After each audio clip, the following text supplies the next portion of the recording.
রাহুল বন্দ্যোপাধ্যায়ের মৃত্যুর প্রতিবাদে সরব গোটা টলিউড। মঙ্গলবার ইন্ডাস্ট্রি মিটিংয়ে ব্যান করা হলো লীনা গঙ্গোপাধ্যায়ের ম্যাজিক মোমেন্টসকে। মিটিংয়ের পর এই দিন মিডিয়ার সামনে প্রসেনজিৎ চট্টোপাধ্যায় বললেন, কর্মবিরতি তুলে দেওয়া হলো, তবে সত্য উদ্ঘাটন না হওয়া পর্যন্ত লড়াই চলবে। কিভাবে ছেড়ে চলে গেল আমাদের একটাই প্রশ্ন, তার সঠিক চেহারাটা চাই, জানতে চাই। আর কর্মবিরতি নেই, কাল থেকে আমরা কাজ শুরু করছি। ওই আবার বলছি, টেলিভিশন বলি, ফিল্ম বলি, সব কিছুটাই কাজ শুরু হবে। আমরা ভেতরে এতক্ষণ আলোচনা করে সবাইকে বলা হয়েছে, সবার কাজ শুরু হবে। ওই একটা সংগঠন ম্যাজিক মোমেন্ট এবং ওই নামগুলোর সঙ্গে যারা যুক্ত তাদের সবার সঙ্গে সেটা আমরা জানিয়ে দেবো যে এটার সঙ্গে আরো অন্য কোনো কোম্পানি আছে। আমরা সত্যটা জানতে চাই, ঘটনাটা জানতে চাই। আমাদের কোনো লড়াই নেই কারোর সাথে, কোনো ঝগড়া নেই কারোর সাথে। সত্যটা আমাদের পরিবারের একটি ছেলে চলে গেল এইভাবে, যেখানে 8 থেকে 9 দিন আমরা অপেক্ষা করেছি। লিগালি যা স্টেপ নেবার সেটা আর্টিস্ট ফোরাম নিয়েছে, সেটা পরিবার, কারণ প্রিয়াঙ্কা আমাদের পরিবারের একজন সদস্য, রাহুলও ছিল। কিন্তু তার পরবর্তীকালে আমাদের তো একটা নিজস্ব জায়গা আছে, এটা আমাদের জায়গা, পুরো পরিবার মিলে ঠিক করেছে আমরা ওই পরিবারের মানুষগুলোর সাথে কাজ করব না যারা আমাদের পরিবারের একটা ঘরের ছেলেকে নিয়ে গেছে। তাদের বলতে হবে, পাবলিকলি বলতে হবে, এবং ফাইনালি প্রিয়াঙ্কাকে বলতে হবে, হ্যাঁ এটা আমি মানলাম। এখনো 9 দিন হয়েছে বলেনি তারা, আপনারা সেটা সবাই জানেন। সত্যিটা জানতে হবে, এক্স্যাক্টলি হোয়াট হ্যাজ হ্যাপেন্ড দেয়ার। এইটা we are interested in that. এইটা অবশ্যই তাদের বলতেই হবে, এক্স্যাক্টলি কি ঘটেছিল, এক্স্যাক্টলি কি ঘটেছিল। টলিউড ইন্ডাস্ট্রির জাহাজ প্রায় ডুবলো বলে টিভি চ্যানেলগুলো নয় বিক্রি হয়ে যাচ্ছে, নয় উঠে যাচ্ছে কম রেভিনিউয়ের জন্য।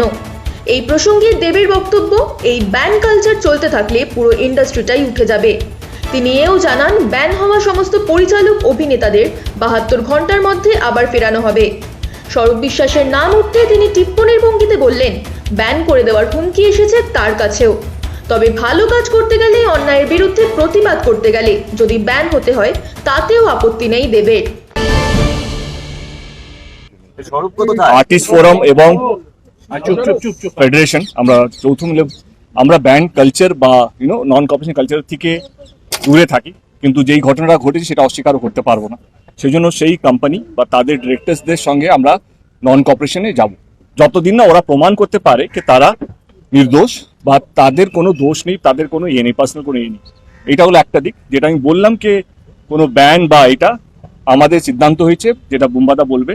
আমাদের যে ডিরেক্টর, যে আর্টিস্টগুলোকে ব্যান করা হয়েছে, যেহেতু আর আমরা আর্টিস্ট ফোরাম বা ফেডারেশন নই, আমরা একটা ইন্ডাস্ট্রি, একটা ছাদ। এবারে অনেকগুলো আর্টিস্ট ব্যান হয়ে পড়ে আছে এবং অনেকগুলো ডিরেক্টর তারা ব্যান হয়ে আছে।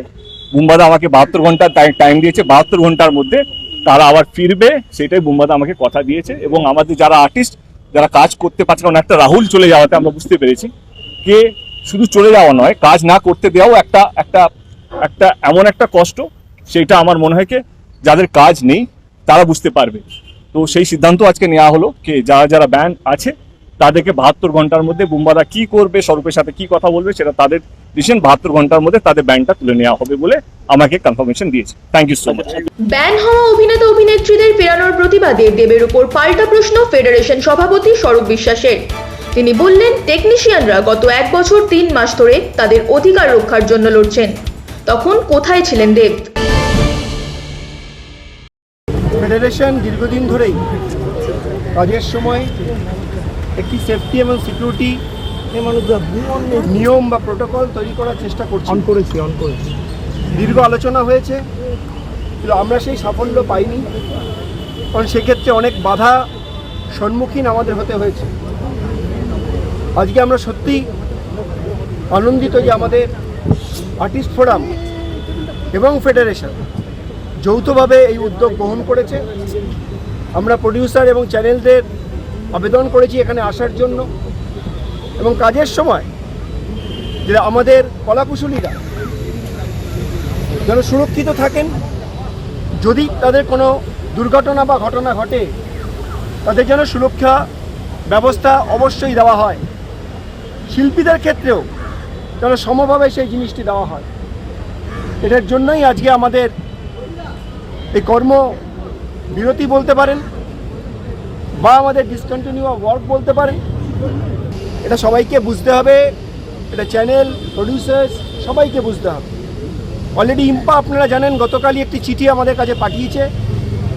আমাদের সভাপতি সম্মানীয় প্রিয়া সেনগুপ্তা ম্যাডাম কালকে চিঠি পাঠিয়ে বলেছেন যে ইম্পার এতে কোনো আপত্তি নেই এবং ইম্পা বসে একটা সুষ্ঠু এটা তৈরি করতে চায়।